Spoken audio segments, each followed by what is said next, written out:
Bronchitis. ఈ bronchitis అనేది చెప్పుకునే ముందు మనం మన రెస్పిరేటరీ సిస్టమ్ సంబంధించి ఒక చిన్న బ్రీఫ్గా చెప్పుకుంటే, మనకు బయటికి కనపడేది ముక్కు రంధ్రాలు, ముక్కు నాళాలు, దాని తర్వాత ఓరోఫారింగ్స్ అంటాము, తర్వాత ఇది larynx, and then lower airway. అంటే ట్రేకియా అనేది మెయిన్ గాలిగొట్టము అన్నట్టుగా చెప్పుకుంటే, రెండు భాగాలుగా విడిపోయి 2 మెయిన్ బ్రాంకస్ అంటాము. రైట్ సైడ్ లంగ్కి, లెఫ్ట్ సైడ్ లంగ్కి ఇది డివైడ్ అయ్యి అది ఇంకా శాఖోపశాఖలుగా విడిపోతూ చిన్న చిన్న మైన్యూట్ నాళాల్లాగా తయారయ్యి వాటి నుండి లంగ్స్, అంటే లంగ్స్లో యొక్క మైన్యూట్ ఫంక్షనింగ్ యూనిట్ని ఆల్వియోలస్ అంటాము. వీటికి పంపించే ఏవైతే గాలి గొట్టాలు వీటినే బ్రాంకై ఆర్ బ్రాంకియోల్స్ అంటాము. దీనిని సింపుల్గా మనము ఒక చెట్టుని గమనించుకుంటే అది ఎట్లయితే మెయిన్ కాండము, దాని తర్వాత బ్రాంచెస్ లాగా విడిపోతూ లాస్ట్కి చిట్ట చివరి కొమ్మ వరకు ఏవైతే ఉంటాయో వాటిని బ్రాంకై అండ్ బ్రాంకియోల్స్ అంటాము.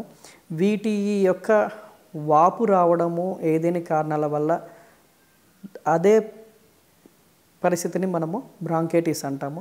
ఈ బ్రాంకైటిస్ అనేది రకరకాల కారణాల వల్ల రావచ్చు. ఒకటి ఎలర్జీస్ వల్ల, అంటే మనకి ఏదైనా డస్ట్కి బాగా ఎక్స్పోజ్ అయినప్పుడు, సెన్సిటివ్గా ఉన్నప్పుడు, అంటే లైక్ ఇప్పుడు road side dust pollution and ఘాటు వాసనలకు కానీ పొగలకి కానీ, ఇప్పుడు మనము కొన్నిసార్లు చూస్తూ ఉంటాం రోడ్ సైడ్ డస్ట్ మన స్ట్రీట్స్లోనే ఈ చెత్త పోగైపోయిందని చెప్పేసి మంట పెట్టేయడం కానీ, లేదా వింటర్ సీజన్లో సెన్సిటివ్గా ఉన్న వాళ్ళు విపరీతమైన కూల్ టెంపరేచర్స్కి ఎక్స్పోజ్ అయినప్పుడు అది గొంతు పట్టేయడం అంటారు, లేదా ఛాతి పట్టేసింది అంటారు.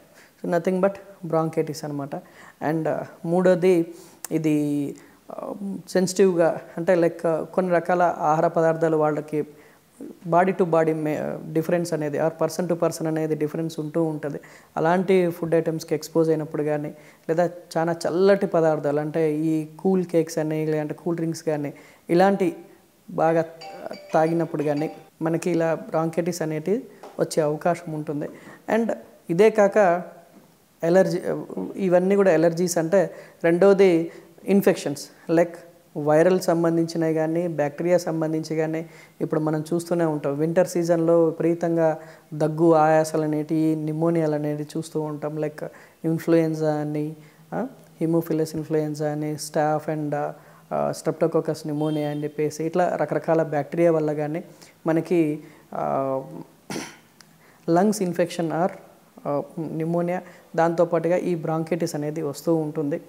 ఈ బ్రాంకైటిస్ వల్ల జరిగే లోపల ప్యాథోఫిజియాలజీ ఏంటి అంటే, ఇది మనం ఇందాక చెప్పినట్టుగా అదొక బ్రాంకై అనేది ఎయిర్వే, అంటే ఏదైతే దాని యొక్క సైజులో మార్పు రావడం వల్ల, ఇన్ఫెక్షన్స్ వల్ల కానీ లేదా ఎలర్జీస్ వల్ల కానీ అది ఉబ్బినట్టయి దాని లోపల సెక్రీషన్స్ అనేది ఎక్కువైపోయి ఆ యొక్క ఎయిర్వేని పాత్ని బ్లాక్ చేస్తుంది. దానివల్ల ఈ బ్రీతింగ్ తీసుకోవడం, మనం పీల్చుకున్న గాలి పూర్తిగా ఊపిరితిత్తులకు కానీ, ఊపిరితిత్తుల నుండి చెడు గాలి అనేటిది, అంటే కార్బన్ డైఆక్సైడ్ అనేది బయటికి పంపించడం అనే పరిస్థితి అనేది దాంట్లో కాంప్రమైజ్ అయ్యే సిచ్యువేషన్ వల్ల మనకి ఆయాసము, దాన్నే మనము ఈ డొక్కలు ఎగరేస్తూ కొంతమంది పిల్లి కూతులు అంటూ ఉంటాము. సో ఈ విధంగా బయటికి మేనిఫెస్ట్ అవుతూ ఉంటుంది ఈ లక్షణము. సో ఇది రకరకాలుగా ఉంటుంది. దీంట్లో మైల్డ్ నుండి సివియర్ వెరైటీ దాకా ఉంటుంది. దాన్ని బట్టి మనకు దగ్గరలో ఉన్న పిల్లల డాక్టర్ చూసి వాళ్ళకి ఏ రకమైన ట్రీట్మెంట్ ఇస్తే బాగుంటుంది అనేది గమనించుకొని దానికి తగ్గట్టుగా చూసుకోవడం మంచిది.